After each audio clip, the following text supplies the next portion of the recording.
Hello. आज अपन पढ़ते हैं विश्नोई संप्रदाय के बारे में। विश्नोई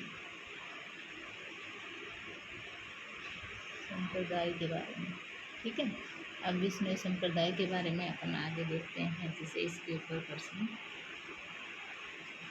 ठीक है। इसकी स्थापना कब हुई, ठीक है। इसकी स्थापना देखें तो इसकी स्थापना हुई थी 1485 ईस्वी में, ठीक है। और कहाँ पे हुई थी इसकी स्थापना? वो हुई थी समराथली,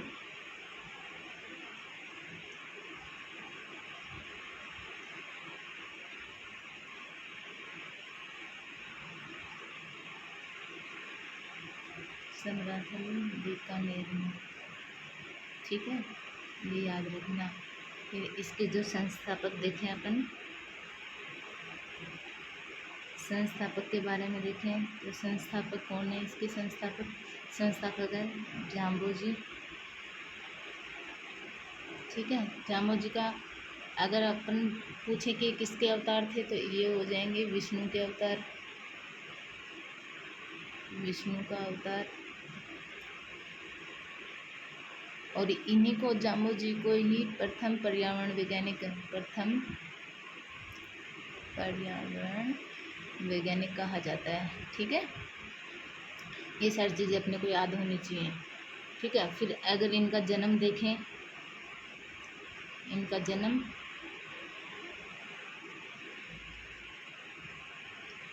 जन्म जाम्बोजी का जन्म कब हुआ था? 1451 में भाद्रपद कृष्ण अष्टमी को, जो विक्रम संवत देखें 1508, ठीक है। जन्म कहाँ हुआ था इनका? पीपासर नागौर में, ठीक है। ये पीपासर नागौर में पड़ता है, ओके। फिर इनका बचपन का नाम देखें, बचपन का नाम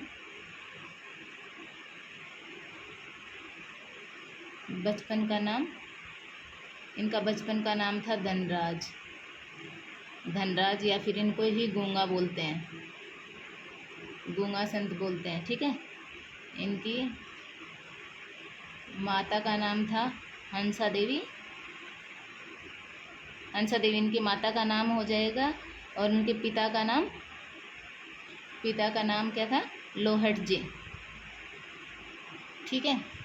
ये इनको बचपन में गूंगा क्यों बोलते थे? क्योंकि ये कम बोलते थे इसलिए इनको गूंगा बोलते थे। वैसे इनके बचपन का नाम धनराज था और इसी कारण ये कम बोलते थे तो गांव के लोग इनको गूंगा कहते थे, ठीक है। इनकी माता हंसाबाई थी, पिता लोहट जी थे, ठीक। और इनके गुरु का नाम देखें, गुरु का नाम गोरखनाथ, ठीक है। अब जाम्बोजी का अगर जीवन जीने का देखें तो अपन पूरे के पूरे कितने साल जिए? ये 75 साल। अब 1451 में अगर 75 जोड़ोगे तो कितना आएगा? इनकी 1526, ठीक है। 1526 में इन्होंने समाधि ली थी। समाधि कहाँ पे ली थी इन्होंने? मुकाम तालवा नोखा बीकानेर में, ठीक है। तो आपको शॉर्ट में याद रखना, जैसे विश्नोई संप्रदाय की स्थापना 1485 में समराथली बीकानेर में। फिर इसके संस्थापक जाम्बोजी को विष्णु का अवतार कहते हैं। प्रथम पर्यावरण वैज्ञानिक भी यही है। जाम्बोजी का जन्म 1451 में भाद्रपद कृष्ण अष्टमी को। इनका जन्म कहाँ हुआ था? पीपासर नागौर में। बचपन का नाम था धनराज या फिर गूंगा। माता हंसाबाई, पिता लोहट जी, गोरखनाथ गुरु। और 1526 में समाधि मुकाम तालवा। मतलब शॉर्ट में अपन याद करें तो विश्नोई संप्रदाय 1485, जाम्बोजी प्रथम पर्यावरण वैज्ञानिक 1451, पीपासर नागौर में जन्म। बचपन का नाम धनराज, माता हंसाबाई, लोहट जी, पिता गोरखनाथ गुरु। 1526 में समाधि, ठीक है। अब जाम्बोजी को विष्णु का अवतार कहते हैं, ये ध्यान रखना, ठीक है। अब जाम्बोजी की रचनाएं देखें अपन।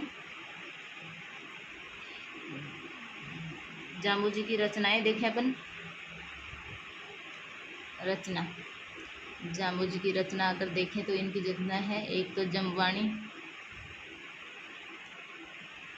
जमवाणी, और इसी को है ना 5वां वेद और 19वां पुराण, 19वां पुराण कहा जाता है जमवाणी को। ठीक है, ये इतना याद रह जाएगा आपके आराम से। ठीक है, सेकंड है जम संहिता, थर्ड है जमसागर। ठीक है, और एक है विश्नोई धर्म प्रकाश, विश्नोई धर्म प्रकाश। ठीक है, अब अपने यहाँ पे जैसे जमवाणी है, इसी को 5वां वेद और 19वां पुराण कहा गया है। विश्नोई संप्रदाय इसको है ना 5वां वेद मानता है, और पुराण अपने 18 होता है, तो विश्नोई संप्रदाय है ना वो जमवाणी को 19वां पुराण मानता है। ठीक है, एक इनका ग्रंथ है जम संहिता, एक है जमसागर और विश्नोई धर्म प्रकाश। ये इनकी 4 रचनाएं हैं, 1 2 3 4। ठीक है, और जमसागर है, ये जो जमसागर है इसी के अंदर इनके 29 नियम जो बताए गए हैं वो इसी के अंदर बताए गए हैं। ठीक है, ये अपना विष्णु संप्रदाय का, विष्णु संप्रदाय जो 29 नियम मानता उनके बारे में जमसागर में बताया गया है। ठीक है, और इसी 29 को ये लिखते हैं 20 + 9। ठीक है, इसीलिए विष्णु।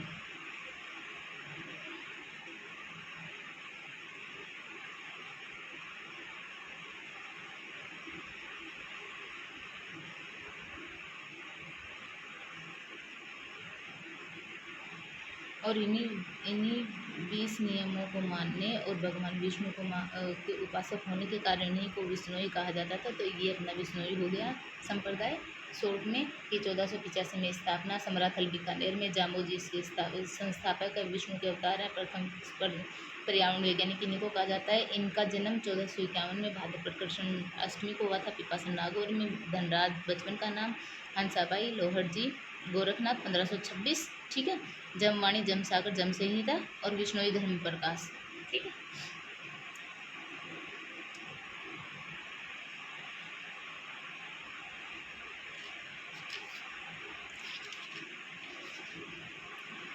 अब आगे अपन देखते हैं प्रथम विष्णोई उन्होंने किसको बनाया था, जाम्बोजी ने। जाम्बोजी ने प्रथम विष्णोई बनाया। किसको बनाया?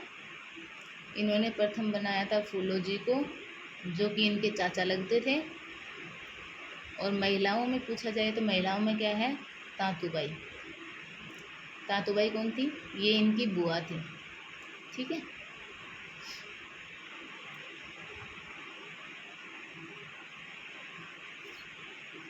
अब इन दोनों में ये पूछा जाए कि सबसे पहले किसको बनाया, तो फर्स्ट इनको बनाया था, फिर सेकंड तातुबाई जो इनकी बुआ थी, और सेकंड इनकी तातुबाई बुआ को बनाया था। फिर अगर अपन जामोजी को देखें कि ये किसके समकालीन, समकालीन मतलब कौन कौन से शासकों के समकालीन थे, या फिर कौन से कहाँ कहाँ कौन इनके समकालीन थे, उनका देखें।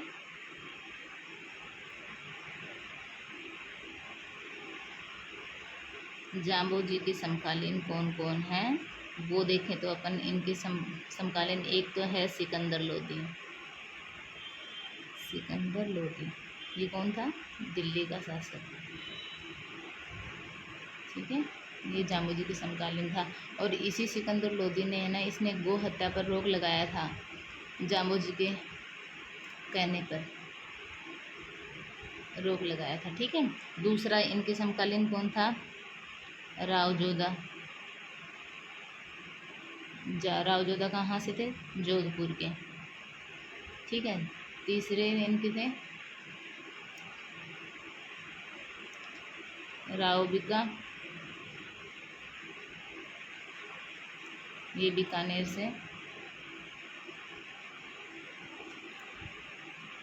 और इसी सिकंदर लोदी ने अकाल के टाइम पे पशुओं के लिए चारा भी भिजवाया था, जो जामोजी के कहने के ऊपर इन्होंने भिजवाया था। और गो हत्या पे प्रतिबंध भी इन्होंने सिकंदर लोदी के कहने पे लगाया था। ठीक है, ये ध्यान रखना है, पूछा जाता है गो हत्या पे रोक सिकंदर लोदी ने किसके कहने पे लगाया था। ठीक है, मेड़ता का कौन शासक था? राव दूदा, ये मेड़ता के थे। ठीक है, फिर एक जसनाथ जी भी जाम्बू जी के समकालीन थे। जसनाथ जी भी इनके समकालीन थे। और जसनाथ जी, क्योंकि जसनाथ जी सिकंदर लोदी के समकालीन के थे। सिकंदर लोदी ने इन्हें 500 बीघा जमीन दी थी। 500 बीघा जमीन दान दी थी, जो कतरिया सर बीकानेर में थी।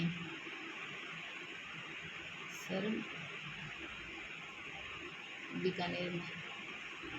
और राव दूदा ने जो मेड़ता शाखा की स्थापना करी थी वो जाम्बू जी के मेड़ता शाखा की स्थापना जाम्बू जी के आशीर्वाद से ये मेड़ता शाखा की स्थापना करी थी। ठीक है, ओके। एक करणी माता जाम्बू जी के समकालीन थे, जो बीकानेर से। ठीक है, ये अपने को याद होना चाहिए कि जाम्बू जी ने प्रथम विश्नोई किसको बनाया जाए? फूलो जी, जो इनके चाचा थे। सेकंड बनाया था तातूबाई, जो इनकी बुआ थी। जाम्बू जी के समकालीन देखें तो सिकंदर लोदी थे, जो दिल्ली के शासक थे, जिन्होंने गो हत्या पर रोक लगाया था और अकाल के टाइम पशुओं के लिए चारा भेजा था। ठीक है, और इनके समकालीन जोधपुर के शासक राव जोधा थे। बीकानेर के राव बीका थे। मेड़ता के राव दूदा थे, जिन्होंने मेड़ता शाखा की स्थापना जाम्बू जी के आशीर्वाद से करी थी। ठीक है, करणी माता इनके समकालीन थे। जसनाथ जी भी इनके समकालीन थे, क्योंकि इन्होंने जसनाथ जी को सिकंदर लोदी ने 500 बीघा जमीन दी थी कतरियासर बीकानेर में। फिर जाम्बू जी की शिक्षाएँ अपन देखिए। जाम्बू जी की शिक्षाएँ।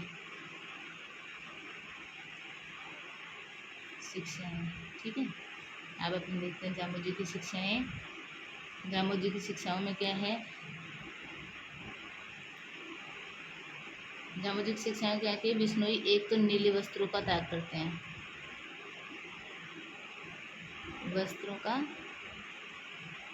हैं, ठीक है, ये संप्रदाय विधवा विवाह का समर्थन करता है। ठीक है, हरे वृक्षों की कटाई पर प्रतिबंध लगाता है। ठीक है, हरे वृक्षों की कटाई पर प्रतिबंध लगाता है, ये तो आपको पता ही होगा। इसके लिए तो काफ़ी लोग हरे वृक्षों में, और मुख्यतः कौन सा है? खेजड़ी।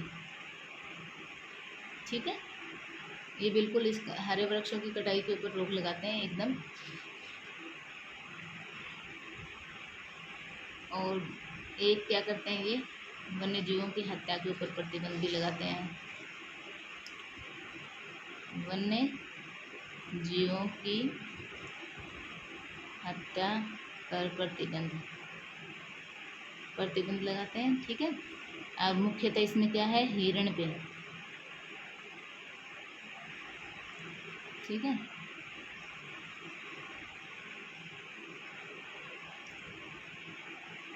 विष्णु संप्रदाय में इस चीज़ की बहुत ज़्यादा मान्यता है। एक तो खेजड़ी की, जो खेजड़ी को बहुत ज़्यादा मानते हैं, तो उसके ऊपर तो बिल्कुल कटाई पे टोटली। इसके लिए तो आपने सुना भी होगा कि जो खेजड़ी आंदोलन हुआ था विष्णु संप्रदाय के, जिसमें बहुत सारी महिलाएं और उसने वो वृक्षों के साथ जिनको काट दिया था।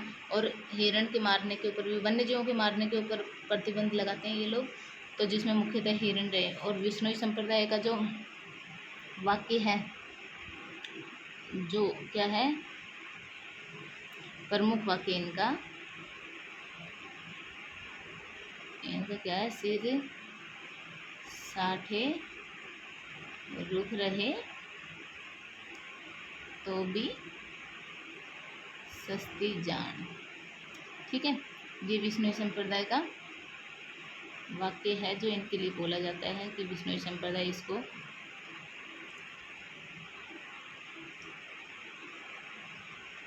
से साटे रुक रहे तो भी सस्ती जान। अगर वृक्ष को बचाने के लिए अगर अपना सर भी देना पड़े तो भी वो भी आपके लिए बहुत कम है।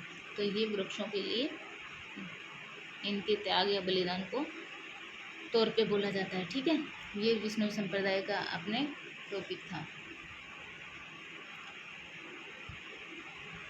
ठीक है, क्लियर हुआ आपको? अब इनके प्रमुख बलिदान देखें। विष्णु संप्रदाय में प्रमुख बलिदान कौन सा था? एक तो था 1604 ईस्वी में। 1604 में क्या था? जोधपुर में एक गांव है,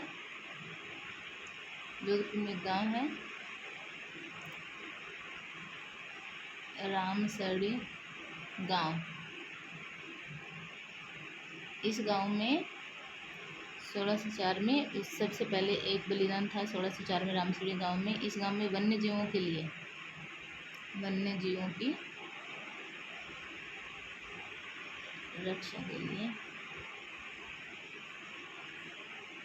कर्मा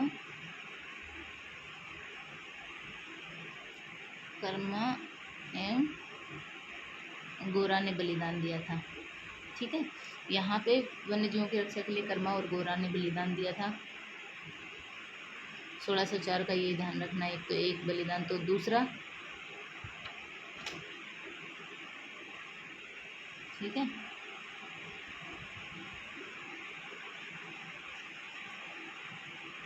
वन्य जीवों को बचाने के लिए रामसड़ी गांव में ये पहला बलिदान था। और 1730 का देखें, 1730 ईस्वी में अगर इसका हिंदी तिथि देखें, भाद्रपद शुक्ल दशमी, जिसके तहत अपन खेजड़ली आंदोलन को देखते हैं,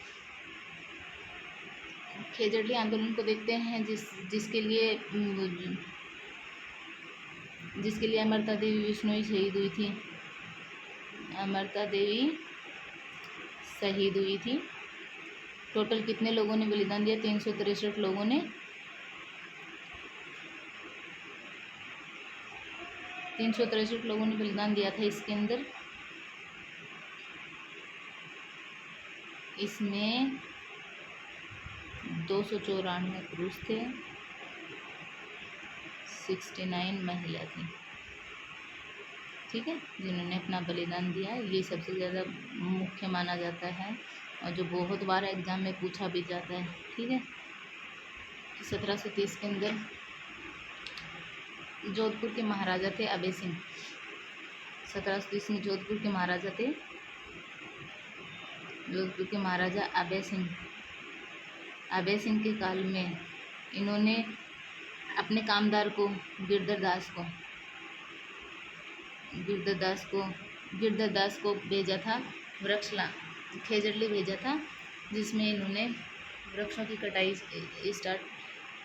कटाई शुरू की थी। और जिसके तहत यहाँ ये घटना घटित हुई थी, जिसमें खेजड़ली आंदोलन हुआ था, जिसमें 363 लोगों ने अपना बलिदान दिया था, जिसमें 294 पुरुष तो 69 महिला थी। और इसी कारण भाद्रपद शुक्ल दशमी को मेला भी लगता है, खेजड़ली वृक्ष मेला। ठीक है, विश्व का एकमात्र वृक्ष मेला है, विश्व का एकमात्र वृक्ष मेला है खेजड़ली। ठीक है,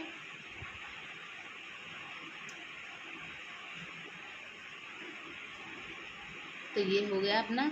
जाम्बोजी प्रथम बिश्नोई फूलोजी चाचा को बनाया था, सेकंड तातूबाई बुआ को बनाया था। जाम्बोजी के समकालीन अपन ने देख लिए, सिकंदर लोधी थे, राव बिका, राव दूधा और जसनाथ जी और करणी माता। जाम्बोजी की शिक्षाएं क्या थी? नीले वस्त्रों का त्याग करना है, विधवा विवाह का समर्थन करना है, हरे वृक्षों की कटाई पर प्रतिबंध, जिसमें मुख्यतः खेजड़ी और वन्य जीवों की रक्षा के लिए अपने प्राणों का बलिदान करना भी इनके लिए छोटी बात होती है। और वन्य जीवों की रक्षा के लिए हत्या पर प्रतिबंध लगाया था, जिसमें मुख्यतः हिरण था। और इनका प्रमुख वाक्य सिर छाटे रुक रहे तो भी सस्ती जान। और इनके प्रमुख बलिदान देखें तो 1604 में जोधपुर में रामसड़ी गांव में वन्य जीवों की रक्षा के लिए कर्मा और गोरा ने बलिदान दिया था। 1730 का जो आंदोलन है, खेजड़ली आंदोलन, जो भाद्रपद शुक्ल दशमी को हुआ था, जिसमें अमृता देवी बिश्नोई शहीद हुई थी, जिसमें जिसमें 363 लोग थे, 294 पुरुष, 69 महिला। और ये प्रथम खेजड़ली वृक्ष मेला भी लगता है यहाँ पे, और जिसको विश्व का एकमात्र वृक्ष मेला है। और इसमें शासक कौन थे? जोधपुर के अभय सिंह थे, जिन्होंने गिरधरदास को आज्ञा दी थी लकड़ियाँ लाने के लिए, जिसमें ये आंदोलन हुआ था। ठीक है।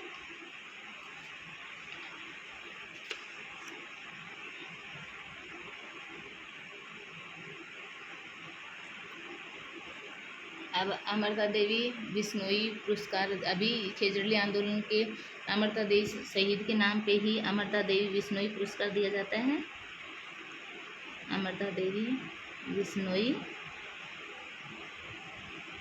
पुरस्कार दिया जाता है। बिश्नोई पुरस्कार दिया जाता है वन और वानिकी के क्षेत्र में, वन एंड वानिकी के क्षेत्र में दिया जाता है। इस क्षेत्र में अगर ये व्यक्ति को दिया जाता है तो व्यक्ति को मिलता है, पहले 50,000 मिलता था, अब इसकी राशि और बढ़ा दी गई है। और संस्था को मिलता है तो 1 लाख रुपए। ठीक है। अब इन दोनों की राशि बढ़ा दी गई है, वो मैं आपको देख के बाद में बता दूँगी। सबसे पहला पुरस्कार किसको मिला था? पहला पुरस्कार अमृता देवी बिश्नोई पुरस्कार किसको मिला था? बताइए, देखें आपको ध्यान हो तो। सबसे पहला पुरस्कार दिया गया था गंगाराम बिश्नोई को दिया गया था। ठीक है। सबसे पहला पुरस्कार दिया गया था गंगाराम बिश्नोई को। ठीक है। अब इस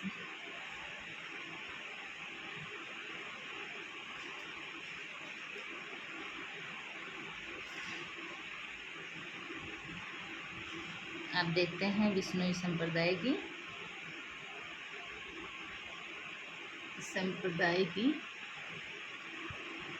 अन्य पीठ कहाँ है? जो स्टार्टिंग में 3 पीठ तो आपको स्टार्टिंग में बता दी थी।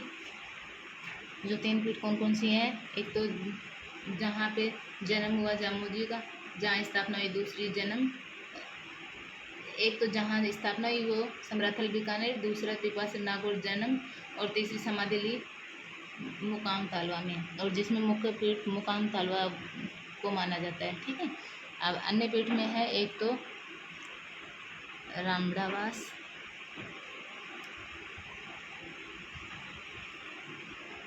दूसरा आ जाएगा जाम्बा, तीसरा आ जाएगा लोहावट। ये तीनों कहाँ है? जोधपुर में। ठीक है। एक है रोटू नागौर में, फिर एक है लोधीपुर में, लोधीपुर ये यूपी में पड़ता है। फिर एक है पिपासर नागौर में, पिपासर नागौर में इसमें खड़ाऊ की पूजा होती है, ठीक है। और जो मुकाम में जो पीठ है, मुकाम बीकानेर में जो पीठ है, उसमें टोपी की पूजा होती है। और जो ये जाम्बा है, इसमें पछेवड़ा की पूजा होती है। ठीक है। और लोहावट में पैरों की पूजा होती है, पैरों की पूजा। ठीक है। पैरों के निशान जो होते हैं ना, उनकी पूजा होती है। फिर एक है इनकी लालासर बीकानेर में। ठीक है। यहाँ पे भी खड़ाऊ की पूजा होती है, ठीक है। अब अगला देखें अपन, जाम्बू जी का मेला कहाँ लगता है? जाम्बू जी का मेला, जाम्बू जी का मेला देखा जाए तो वर्ष में 2 बार लगता है, वर्ष में 2 बार। ठीक है। वर्ष में 2 बार लगता है। एक तो आसीवन अमावस्या को। ठीक है। और दूसरा लगता है फाल्गुन, फाल्गुन अमावस्या को। ठीक है, ये जाम्बू के दो मेले लगते हैं, आश्विन अमावस्या को और एक फाल्गुन अमावस्या को। ठीक है, तो अब इसमें जैसे मान लो ये अन्य पीठ है, इसमें आपसे पूछे कि पछेवड़ा की पूजा कहाँ की जाती है, तो ये जांबा जोधपुर में की जाती है। अगर पूछा जाए पैरों के निशान की पूजा लोहावट में होती है, जोधपुर में। अगर पूछे खड़ाऊ की पूजा 2 जगह होती है, पीपासर नागौर में, एक लालासर बीकानेर में। अब टोपी की पूजा पूछा जाए तो मुकाम बीकानेर में होती है। ठीक है, ये अपना जाम्बू जी विष्णुई संप्रदाय कंप्लीट हो गया। ओके, और मुझे लगता है आपको समझ आया होगा। Thank you so much, thank you so much. और प्लीज़ लाइक कर दो, सब्सक्राइब कर दो। Thank you, thank you, thank you.